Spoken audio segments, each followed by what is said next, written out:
Salut les bavards, aujourd'hui on se retrouve pour parler configuration avancée de l'application Parsec. On va apprendre comment configurer le stream en 1440p à 144 Hz et comment transformer un clavier en gamepad virtuel.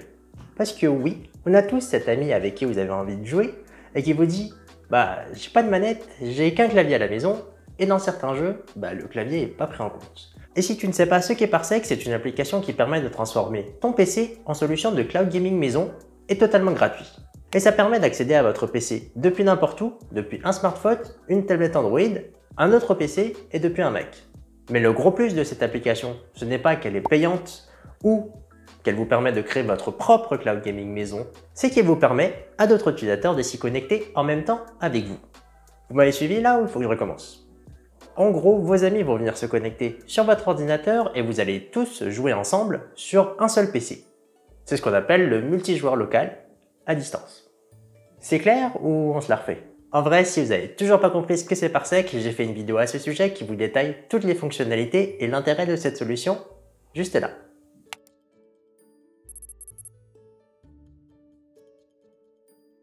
Une des forces de Parsec, c'est de vous proposer de transformer votre PC en solution de cloud gaming maison. Du coup, si vous avez un PC puissant et une bonne connexion, c'est génial pour pouvoir jouer avec tous vos amis à distance. Par contre, si vous êtes dans un cas plutôt mitigé, vous avez un PC plutôt moyen ou une moyenne connexion, moi ce que je fais c'est que je l'associe avec le Shadow PC qui me permet d'avoir une excellente connexion et un excellent PC. Du coup, je vais transformer mon Shadow en serveur distant grâce à l'application Parsec. Et pour vous illustrer tout ça, vous avez le setup qui est à ma gauche, composé de mon Samsung S8 et d'un écran portable. Lorsque Shadow, du coup, est mis à disposition par l'application Parsec en mode serveur, celui-ci va afficher une image en 1080p à 60 fps par défaut. Sauf que comme Shadow a une bonne connexion, on peut se permettre de lui demander de streamer en 1440p à 144 Hz. Et pour ce faire, c'est très simple. Il faut aller dans l'onglet paramètres de l'application Parsec, on clique sur l'onglet Host et on descend tout en bas pour chercher la ligne qui est bleutée où il est indiqué de modifier directement le fichier de configuration. Un bloc-notes va s'ouvrir avec la configuration de votre application Parsec.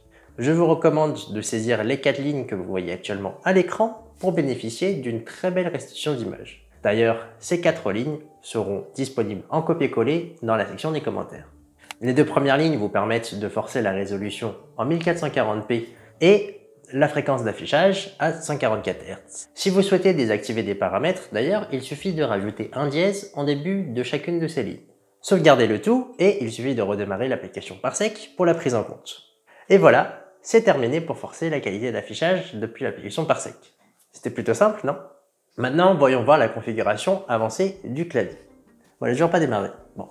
C'est déjà, quand je suis sur le Shadow, depuis l'application Parsec, je vais recevoir les demandes de connexion.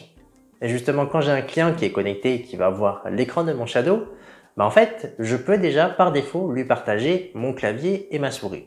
Mais on reste sur la relation de, par exemple, 5 utilisateurs qui vont partager le même clavier et la même souris. Du coup, ce qu'on fait, c'est qu'on va transformer les 5 personnes qui veulent essayer de se connecter à votre machine, on va transformer leur clavier en manette virtuelle.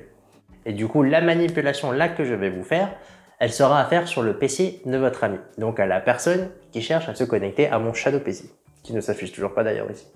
Pour cela, il faut installer 2 applications qui se prénomment UCR et Interception, que je vous mettrai en description de cette vidéo bien sûr. Pour les télécharger, il suffit d'aller sur le lien que je vous ai donné, un lien GitHub, et vous téléchargez la version actuelle la plus récente, qui est la UCR v0.9.0.zip, que vous cliquez, vous téléchargez, et vous faites pareil avec l'application Core Interception. Une fois téléchargé, il suffit de les dézipper dans un répertoire qu'il faudra avoir en tête. Ensuite, il faut ouvrir une console en mode administrateur. Et ensuite, je vais aller dans le répertoire où j'ai dézippé les fichiers de Interception. Pour le coup, moi je l'ai mis dans le disque E, Parsec émulateur clavier, CD Interception, Command Line Installer. Et ensuite, il faut exécuter la commande que je vous mets en copier-coller, qui est install-interception.exe espace /install. Et vous avez une ligne qui vous dit que Interception a été installé avec succès et qu'il faut redémarrer votre machine. Une fois le PC redémarré, il faut utiliser la deuxième application qui s'appelle UCR, qui va vous permettre d'assigner les touches d'une manette à des touches de clavier, pour simuler en fait la manette virtuelle.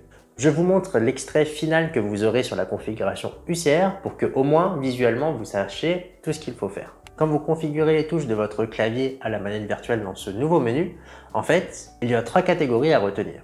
La première, c'est dans la section Button, qui s'appelle Button to Button, qui va vous permettre en fait de mapper les boutons de votre manette. Donc ça va être les boutons AB, XY et Select et Start. D'ailleurs, je vous recommande d'avoir une manette en face de vous pour savoir quelle touche vous voulez assigner à votre clavier physique.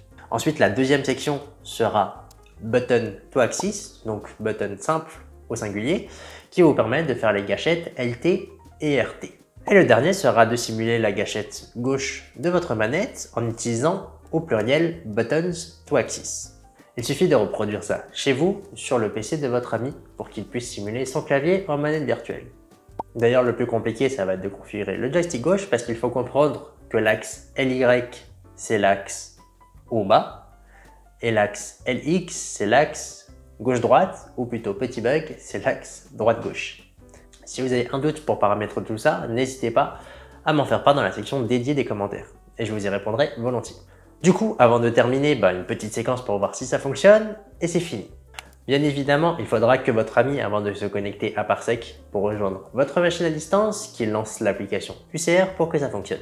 Car vous voyez actuellement la cinématique que je fais, donc sur le PC client, je lance UCR, je démarre l'émulation de mon clavier en gamepad, et ensuite je fais la demande de connexion de Parsec à la machine Shadow à distance. Voilà, et là j'ai réussi à rejoindre la partie avec le deuxième joueur. Donc pour vérifier que ça fonctionne, tac, un petit coup de gauche-droite, vous voyez que le personnage change bien. Donc moi je vois la même image sur mon PC ici. On voit bien à l'écran que c'est une manette qui est détectée et pas un clavier. J'appuie sur la touche qui permet de faire avancer rapidement le camion. Et vous voyez que tout fonctionne comme il faut. Du coup, il suffit de faire cette configuration pour transformer un clavier en manette virtuelle afin d'autoriser vos amis à venir jouer avec vous quand un mode clavier n'est pas disponible. J'espère que vous avez apprécié cette vidéo et si vous avez toujours des questions, n'hésitez pas à me les poser dans la section des commentaires, vous savez que je vous y répondrai. En attendant la prochaine vidéo, n'oubliez pas de soutenir la chaîne des Bavards en vous abonnant et moi, je vous dis à bientôt.